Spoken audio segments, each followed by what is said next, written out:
Welcome back. We are 5 videos in, so I figured it was time to change my shirt. Anyway, so you just got the results of your PSAT, or you've just scored your baseline ACT. You look at the final number, and you cannot believe how low it is. Your immediate reaction might be some variation of, but my average in school is, insert number here. Or, but I'm in the advanced math class, or I take IB English. I see this with my clients constantly. They are often surprised when their SAT or ACT scores don't reflect their high school grades. So in this video, let's talk about why there could be a discrepancy between your scores in an English class, a math class, versus how you perform on the SAT and ACT, and more importantly, what you can do about it.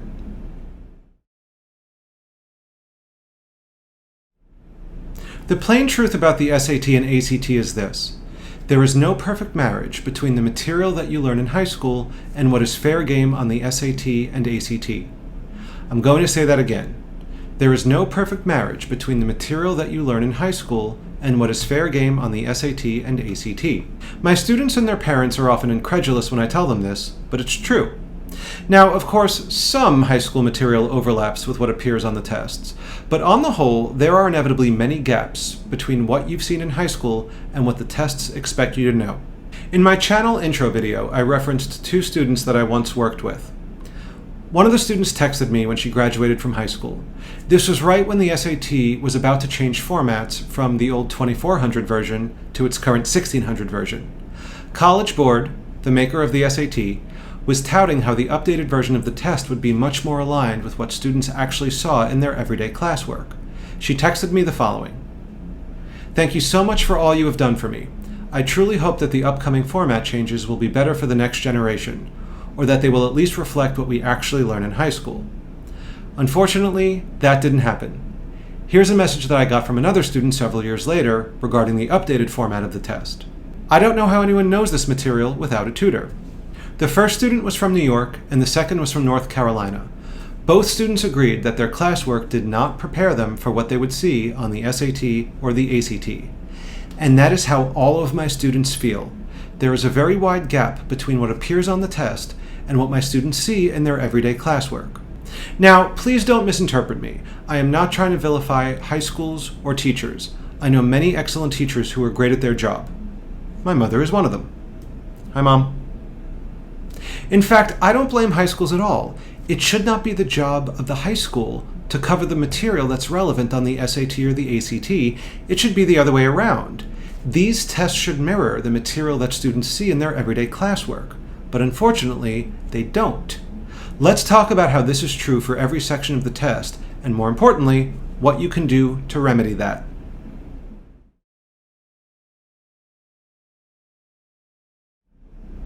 Let's start with the math section. Both tests include a fair amount of math material that you've likely never seen before. This is especially true on the ACT, which pulls from much more random topics of math, like the formula for an ellipse or how to solve a permutation. These are topics that many of my students have never seen before. To help with this, start taking practice sections. As you do, take notes on any topics that are new for you. From there, make use of the answers and explanations in the practice books. In my video here, I go through where to find the best books. You can also purchase them from the link I have below, down in the description. These books are very helpful because they are from real tests and they give great answers and explanations at the back. Take advantage of that. You'll see many topics on these practice tests that you've probably never seen in school before.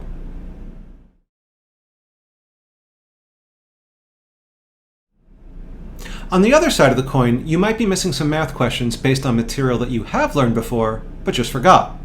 The truth is that SAT and ACT math covers primarily 8th and 9th grade material.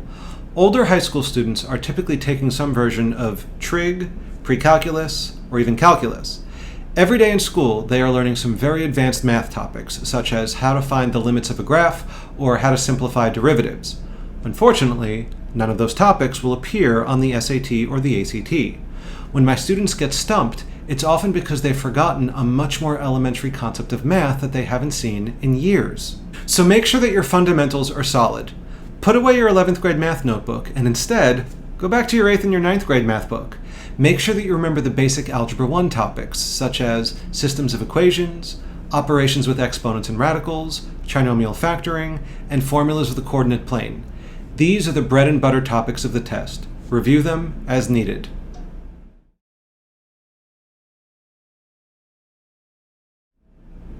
Another reason my students often miss math questions is because they've forgotten how to perform some basic arithmetic. This is especially true for Section 3 of the SAT, which does not allow the student to use a calculator. My students might miss questions here because they don't remember topics like operations with fractions, long division, and how to subtract two-digit numbers. We used to call this borrowing from the neighbor. Do schools still teach it that way? Many of my students are familiar with the advanced trig and pre-calculus topics that they see in school every day, but they've forgotten these more basic fundamentals. And these are the skills that are needed on the test. So as you work on practice sections, see if you're missing questions because of simple computation. And if so, brush up on those topics as needed.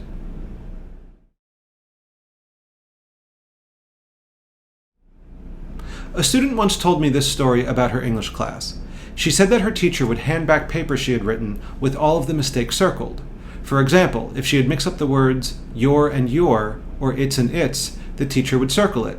But he would never explain why she missed it. He would just scold her and write comments like, "This is wrong," or "You need to proofread more." So she never knew why she was getting it wrong, nor could she correct it for the future.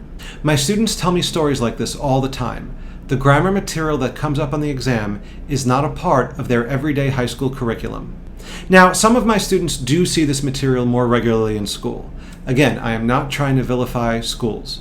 If your high school covers this more regularly, great. But the majority of my students haven't seen this material before, or at least not to the extent that the SAT and the ACT expect them to know it. So as you begin your prep, make sure to brush up on some of the more popular grammar topics. These include rules of punctuation, pronoun and antecedent agreement, subject-verb agreement, and how to fix a run-on. There are many points on the test coming from these topics.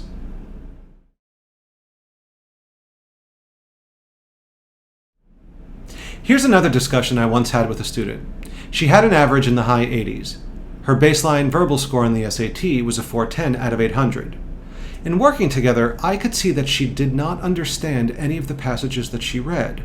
I asked her, Chloe, her name was not Chloe, Chloe, how are you maintaining your grades in English class? She told me, without sarcasm, that she had never read a book. After my shock went away, I asked her how she was keeping up her grades. She said that she listened to the in-class discussions, took notes on what the teacher said, and found online summaries for whatever book they were reading. That was enough for her to get by. And now here she was being asked to read complex college-level passages on the SAT where she was unable to comprehend the material. Now, this might be an extreme case. Still, Chloe is not an anomaly. I often find that students with high English grades can't tell me what they've read on an SAT or ACT reading passage. There's a very low correlation between your grade in an English class and how you might perform on the verbal sections from the test. In a high school English class, you might be graded on writing a creative essay, or interpreting characters from Hamlet, or participating in an in-class discussion. And these are all important aspects of your classwork. However, they don't apply to the reading sections of the SAT or the ACT. These sections are testing, purely and semantically, how well you understand what you read from a college-level passage. So what can you do about this? At the risk of stating the obvious, read. Read for pleasure. Read for school. I often tell my clients there is no magic wand for reading comprehension. It is a skill that is bred from years of good reading habits more than something you could learn quickly in just a few months of test prep. Chloe was a prime example of this. Now, in the test room itself, annotate the passages as you read them. This might include circling a key transition word or summarizing something in the margin. This helps you understand the big picture instead of getting caught on the details. It also helps to keep you engaged with the passage, no matter how dull and boring it is. And when you get to the questions, cover the answers to try to predict your own answer. This helps you avoid traps that they want you to see.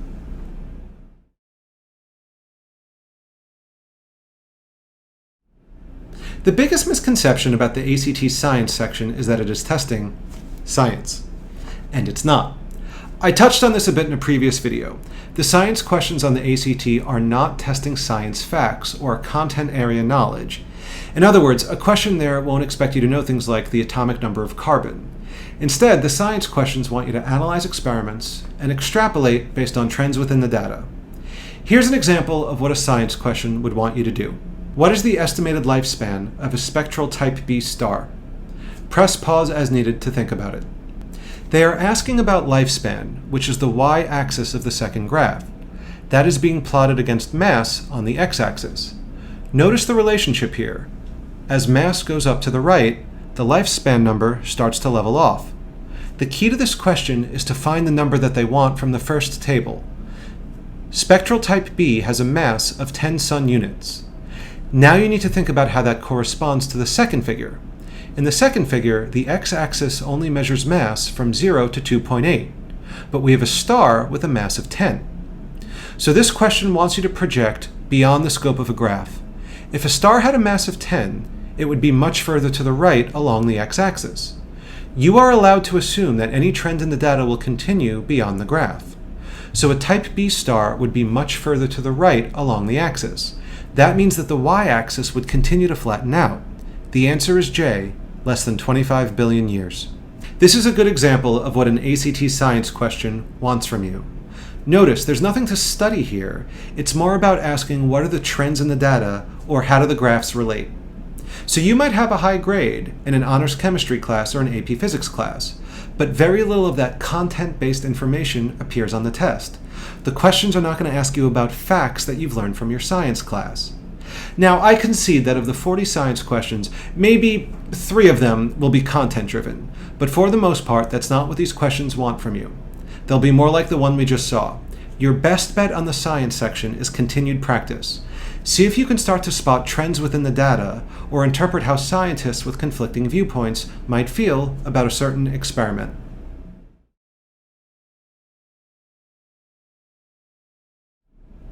The last question was a good example of what I often tell my students. Think less. In a certain sense, I'm kidding. But in another sense, I'm not. My students often think that the test questions are doing much more than they really are. Let's look at a math question to see what I mean. You get an extra point if you can guess what show I was watching when I wrote this question.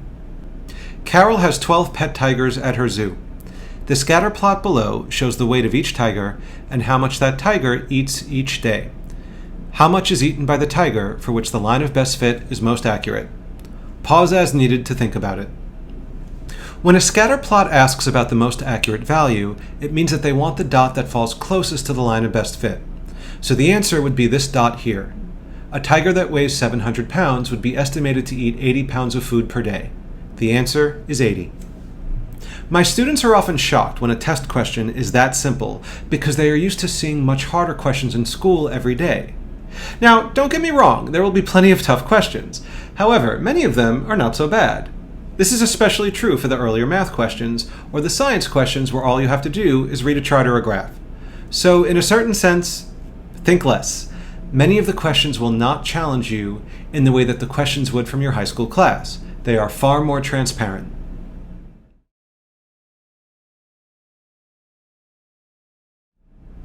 There's another important factor that helps to explain why there might be a discrepancy between your high school GPA and your standardized test score. Recently, a student was telling me how her GPA was calculated. If a student at her high school took an advanced college level class, like an AP or an IB, their grades were weighted differently. These classes took a student's grade and multiplied it by 1.15 or 1.2. So suddenly, students scoring in the high 70s had their numbers bumped to the low 90s. Students scoring in the low 80s had their numbers bumped to the high 90s, and so on.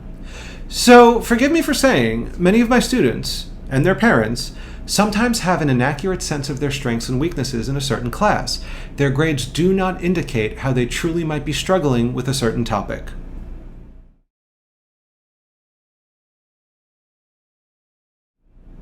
So these are all possible reasons why there might be a discrepancy between your GPA and your score on the SAT or ACT. And there are other possible reasons as well, such as the timing factor, which is especially important for the ACT, the energy and stamina required to sit for the full test, and nerves and test-taking anxiety. This will hopefully help to explain why a student with a GPA of X might have a standardized test score of Y. It's not the exception to the rule. It is common for many students. So again, what can you do? Take notes on any topics that are new for you. This might include the more advanced math topics or grammar rules that you've never seen before. Also, review more basic math like Algebra 1 or even more basic computation.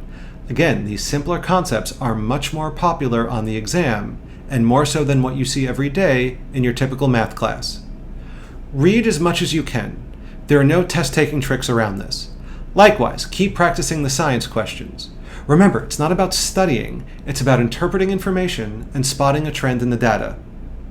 And as you get closer to the real test, start sitting for full-timed practice exams. This will help the stamina and energy factor. It will also boost your confidence and make the real test experience far less intimidating. It's like training for a marathon. You want to go for long runs, not short sprints. And just a final thought. If you ever find yourself in a situation like the student I mentioned, where the teacher tells you that a certain piece of punctuation is wrong, but you don't understand why, ask. I'm sure that one teacher was an anomaly. Most teachers I know would be happy to explain that point to you. So ask for clarification. Odds are it's probably a rule that is fair game on both the SAT and ACT. I hope you found this video informative. If you found any part of it helpful, please give it a like, share it with friends, leave a comment down below, and become a subscriber so that you can follow the most up-to-date changes to the test season. I'll see you next time. And remember, plan your work, work your plan.